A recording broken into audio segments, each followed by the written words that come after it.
আসসালামু আলাইকুম। আপনারা সবাই কেমন আছেন? আপনার ভাইয়া দেখেন কত বড় একটা মাছ আনছে। আর আজকে আমি মাছটা কেটে কুটে আপনাদের মাঝে রেসিপি শেয়ার করব। দেখেন দেখেন মাছটা কি সুন্দর নড়তিছে। এত বড় সাইজের মাছ আমি তো কাটতে পারতেছি না। মাছগুলো আমি সুন্দর করে পরিষ্কার করে নিয়েছি আর এই গোটাল মাথাটা রেখেছি আপনাদের ভাইয়াকে রান্না করে দিব। আর এদিকে আমি মশলাগুলো রেডি করে নিয়েছি। আমি বেশি মশলা রান্না করি না। আপনারা দেখতেই পাচ্ছেন আজকে আমি একটা নতুন চুলায় রান্না বসাইছি।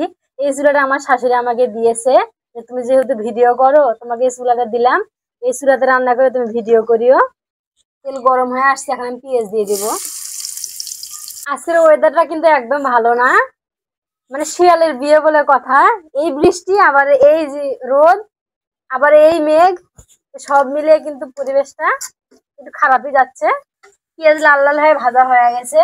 এখন আমি মরিচ বাটা দিব, জিরা বাটা, পরিমাণ মতো লবণ দিয়ে দেব, হলুদ। সব মিলে মশলাগুলো ভালো করে কষিয়ে নেব।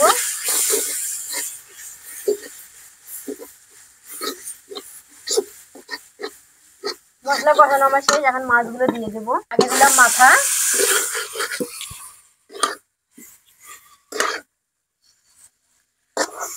নাড়তেও পারতেছে না এত বড় মাথা।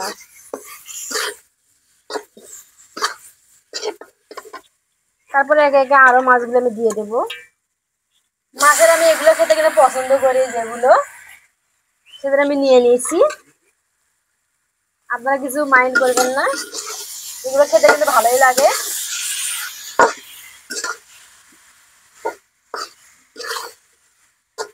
এভাবে মাছগুলো কষিয়ে নেবো কিছুক্ষণ।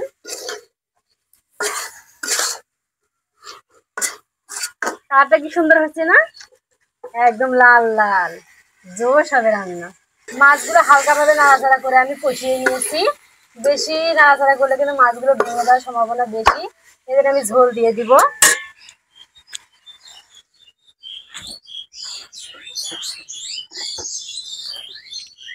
চারদিক পাখি রাখতেছে কি সুন্দর।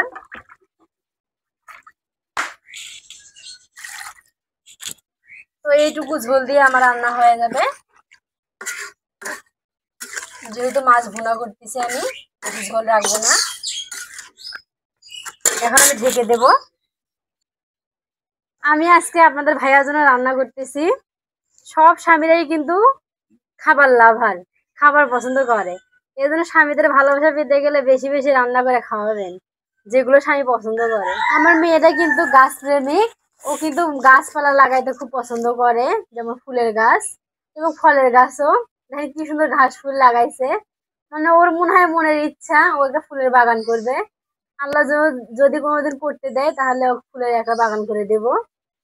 ঢাকনাটা খুলে দেখি তরকারিটা আমার কেমন হইলো। তো মাছের মাথাটা আমি উল্টে দিব, একদিক হয়ে গেছে।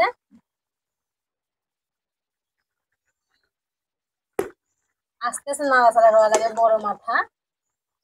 আমি উল্টে দিলাম। আর একটু রান্না করতে হবে মাছটা। রান্নার মাঝে আমার মেয়ে বলতেছে আম্মু আমাকে একটু দাও, আমি খেয়ে দেবো কেমন হয়েছে। তো পেঁয়াজটা দিলাম, পেঁয়াজটা সেদ্ধ হয়ে গেছে। দেখো তো আম্মু,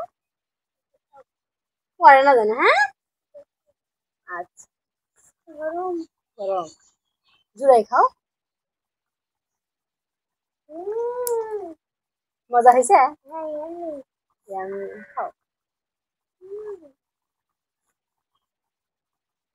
সব ঠিক আছে। ও বাবা, আমার মেয়ে বড় হয়ে গেছে, দেখছেন তরকারি চাকতে পারে। আর একটু হলেই হবে না আম্মু? রান্না আমার কমপ্লিট। দেখেন আমার ফাইনাল লুক তরকারিটার কেমন হয়েছে, সবাই কমেন্টে জানাবেন। দেখা হবে পরবর্তী কোনো ভিডিওতে। তো সে পর্যন্ত সবাই ভালো থাকবেন, সুস্থ থাকবেন, খোদা হাফেজ।